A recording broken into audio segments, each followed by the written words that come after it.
Assalamualaikum dan salam sejahtera. Saya daripada kumpulan 7 RBN Hafal Production. Sajak ini merupakan sajak rekam bentuk cerita naratif CMT 3122 STK MM 2/1. Sajak ini telah diajar oleh Dr. Azmi Syarina binti Abdul Latif. Kumpulan saya telah memilih untuk menghasilkan storyboard mengenai cerita Snake Man. Okey. Kumpulan saya terdiri pada 5 orang, iaitu saya Muhammad Amirul bin Azmi C20A1094. Saya Keputulan Faris Iqbal bin Muhammad Abdul Nizam C20A1020. Nama saya Muhammad Muhammad Syafi'i bin Kamal bernama matrik C20A1129. Nama saya Nur Zunatul Akila binti Muhammad Hayruddin, nombor matrik C20B1293. Nama saya Nuri Syazwani binti Syahrudin, bernombor matrik C20A1322. Untuk permulaan kami akan ceritakan tentang sinopsis. Kisah penceritaan Kai yang hanya seorang penjaga zoo menjadi seorang perwira dengan kekuatan misterius yang diperoleh selepas kejadian letupan sangkar ular venom oleh penjenayah yang paling dikendaki oleh pihak polis yang digelar sebagai geng tapak. Kumpulan ini ingin mencuri ular venom kerana keistimewaannya yang mempunyai kelebihan untuk mengesan dan membunuh pihak musuh dalam sekelip mata. Kai terlantar selama sebulan di hospital dan kehilangan separuh daripada kaki kanannya ketika beliau tersedar dari pingsan di hospital. Lalu Kai menyedari dirinya mempunyai kuasa ular dan selepas keluar hospital, lalu Kai mencipta pakaian adiwiranya untuk menangkap penjahat tersebut. Dengan permulaan kegiatan Kai sebagai Snake Man, beliau berjaya menemukan penjenayah yang melakukan jenayah menculik ular tersebut ketika letupan dan berlakunya perselisihan bahawa abangnya Pok Din merupakan ketua bagi penjenayah tersebut dan bekerjasama dengan geng tapak. Dengan adanya bukti tersebut menyebabkan Kai berasa marah dan mengejar penjenayah tersebut sehingga beliau dapat menangkap mereka. Akhirnya Kai dan ular venom berjaya menewaskan semua penjahat itu. Ketika itu, Kai mendapat tahu mengenai ular venom dan juga mendapat jawapan bagaimana beliau mendapat kuasa tersebut. Namun sesuatu yang menyedihkan berlaku, iaitu riwayat ular venom tidak lama dan terpaksa meninggalkan Kai untuk menjadikan beliau seorang adiwira yang gagah. Selepas kejadian tersebut, Kai menjadi adiwira yang terus menjaga keselamatan dunia dan menggunakan kekuatannya untuk bantu masyarakat. Untuk plot, kami menggunakan kaedah Frag Text Pyramid. Plot ialah susunan peristiwa dalam sesuatu cerita bersama dengan watak, latar, tema dan gaya. Plot dianggap salah satu komponen asas cerita. Plot terdiri daripada permulaan, perkembangan, perumitan, puncak dan peleraian. Untuk exposition plot, permulaan cerita, Kai ialah seorang pencipta haiwan yang bekerja sebagai penjaga zoo yang terkenal di Malaysia, iaitu Zoo Jurassic yang terletak di Pahang. Dalam zoo tersebut terdapat seekor ular tua yang pernah digunakan oleh askar untuk mengesan dan membunuh penjenayah. Keganasan ular tersebut ialah hasil daripada pengubuasayan genetik oleh para saintis melalui kaedah GMO.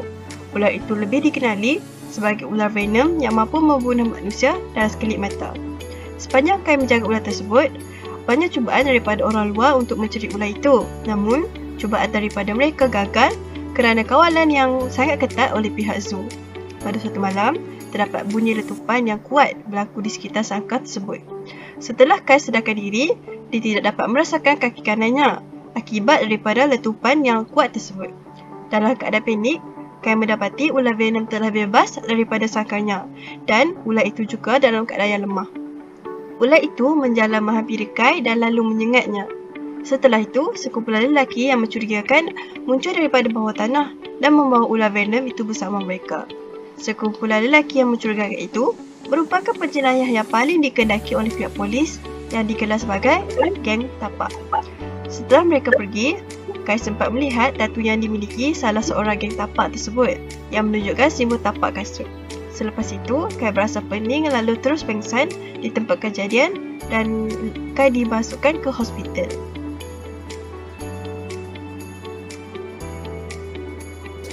Okey, seterusnya adalah Rising Action.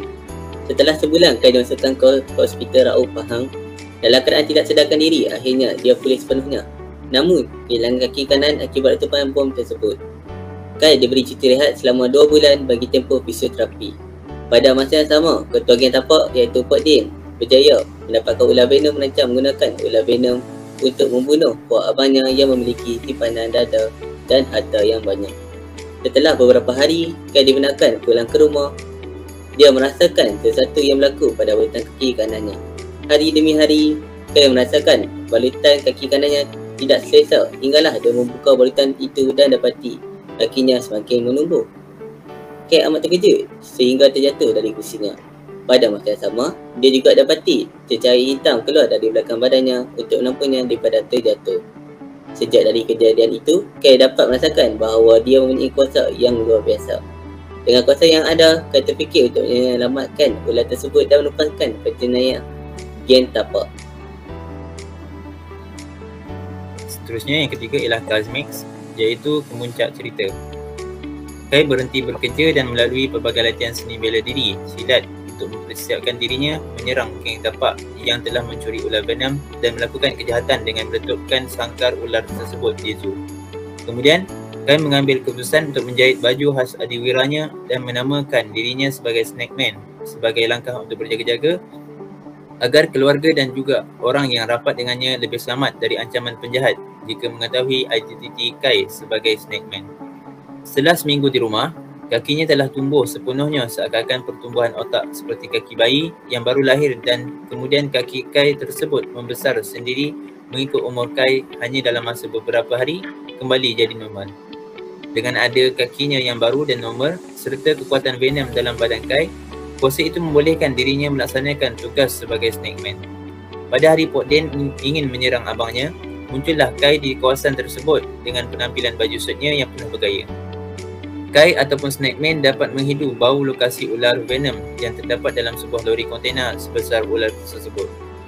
Lori kontena tersebut adalah muslihat yang pada asalnya hadiah dadah yang Pok Din inginkan kepada abangnya. Akhirnya, Snake Man dapat mengesan ular venom dan berkomunikasi dengannya. Setelah Pok Din mendekati lori kontena tersebut bersama abangnya, Snake Man pun membebaskan ular venom. Pada masa yang sama, mereka bersama-sama menempaskan semua geng tapak dan puak abang Pok Din.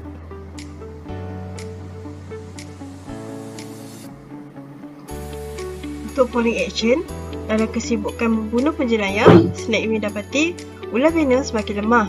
Kemudian Snake Man melindunginya hinggalah mereka selesai menumpaskan kedua-dua pihak penjenayah. Akhirnya ular venom mendedahkan dia akan mati kerana telah memberikan semua kekuatannya kepada Snake Man. Setelah ular venom memberitahu mengenai kekuatannya, ia juga sempat memberi nasihat kepada Kai untuk menjaga kekuatan yang diberi olehnya agar tidak dapat kepada pihak yang jahat. Kerana jika kekuatan yang dimiliki oleh Kai dicuri pihak jahat, maka dunia akan berlaku kekacauan. Okey, seterusnya ialah Denoman, iaitu penutup. Ular venom dengan tiba-tiba berhenti bernafas dan mati setelah memberitahukan segalanya. Lalu pihak polis tiba di lokasi dan memberikan penghargaan kepada Snake Man kerana menempatkan geng tapak dan juga puak abang Pok Din. Selepas kejadian tersebut, beliau meneruskan kegiatan adiwiranya dengan menangkap penjenayah serta sentiasa mengingati kata-kata ular venom untuk memastikan dirinya tetap di jalan yang benar. Okey, seterusnya adalah storyboard papan cerita. Storyboard yang dihasilkan mempunyai 30 panel merangkumi aksi, skrip dan juga tangkapan kamera. Storyboard ini dihasilkan dengan menggunakan medium Adobe Illustrator. Okey, next. Okey, untuk storyboard bertajuk Snake Man ini, bagi scene yang pertama untuk panel satu adalah action di mana Kai sedang berjalan di sekitar zoo dan camera shot yang digunakan adalah full shot. Seterusnya adalah Kai berhenti di hadapan sangkar ular venom dan shot yang digunakan adalah wide shot bagi menampakkan keseluruhan sangkar ular venom. Seterusnya adalah action di mana sangkar ular venom ini meletup dan shot yang digunakan adalah full shot. Seterusnya Kai tercampak di tepi pokok lalu mula panik dan juga menahan kesakitan pada kaki kanannya. Jadi shot yang digunakan adalah full shot juga. Seterusnya adalah ular venom menghampiri Kai. Shot yang digunakan adalah bird eye view shot di mana daripada pandangan atas. Seterusnya, ular Venom bercakap dengan Kai sebelum menyengat. Shot yang digunakan adalah close up pada kepala ular. Next. Okay, next. Ular Venom bersiap sedia untuk menyengat dan Kai mula ketakutan dan shot yang digunakan adalah full shot. Seterusnya, ular Venom dalam keadaan marah itu terus menyengat Kai dan shot yang digunakan adalah medium shot. Seterusnya, Kai tidak sedarkan diri. Shot juga digunakan adalah bird eye view shot daripada pandangan atas. Seterusnya adalah geng tapak mula keluar daripada bawah tanah dan shot yang digunakan juga adalah bird eye view shot. Seterusnya juga action geng tapak sedang berjalan bersama-sama sambil bergelak ketawa untuk menculik ular Venom dan shot yang digunakan adalah full shot daripada kepala sampai kaki. Seterusnya ular Venom telah dibawa masuk ke dalam lori kontena geng tapak dan shot yang digunakan adalah wide shot. Next. Okay. Kai melihat simbol tapak kasut yang dimiliki oleh geng tapak di tempat kejadian. Shot yang digunakan adalah close up pada kesan tapak kaki geng tapak. Seterusnya, action hospital rawat Pahang, tempat di mana Kai dimasukkan. Dan shot digunakan adalah full shot menampakkan hospital punya bangunan. Seterusnya, ular Venom yang dikurung di dalam sangkar kaca besar oleh geng tapak dan shot yang digunakan adalah aerial shot. Okay, Assalamualaikum warahmatullahi wabarakatuh. Bagi panel ke-16, menunjukkan Odin sedang memikirkan rancangan untuk membunuh abangnya dan konsepnya menggunakan close-up shot. Seterusnya menunjukkan Kai sedang menjalani latihan fisioterapi di Hospital Rawat Pahang menggunakan camera angle point of view. Dan seterusnya Kai sedang merasa tidak selesa pada kakinya yang menggunakan shot medium. Okay, seterusnya scene menunjukkan Kai sedang jatuh daripada kerusinya. Shot yang digunakan ialah tracking shot untuk menampakkan gambaran Kai sedang jatuh dengan tambahan kuasa yang keluar daripada badannya. Kemudian panel seterusnya, Kai sedang tercengang melihat sesuatu yang aneh, iaitu kuasa yang keluar daripada tangannya serta kakinya yang tumbuh sempurna. Pada panel ini menggunakan konsep two shot. Seterusnya Kai membuat latihan iaitu latihan silat dengan implikasi daripada kuasanya juga. Pada kali ini kami menggunakan camera shot wide. Seterusnya Kai sedang menjahit baju adiwiranya selama 168 jam bersamaan dengan 7 hari. Pada panel ini menggunakan medium close up shot.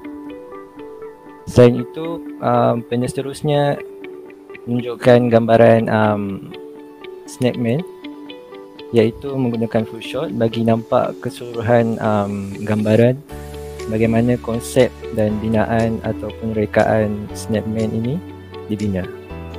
Pada panel seterusnya, Kai muncul di hadapan kawasan di mana dia dapat mengesan bau ular Venom dan kamera angle yang digunakan ialah cutaway shot. Okey, pada panel seterusnya menunjukkan Odin sedang berjumpa dengan abangnya. Pada kali ini Odin merancang untuk membunuh abangnya dan kamera shot yang digunakan ialah jenis wide. Seterusnya gambaran menunjukkan Snakeman muncul dan membebaskan ular Venom.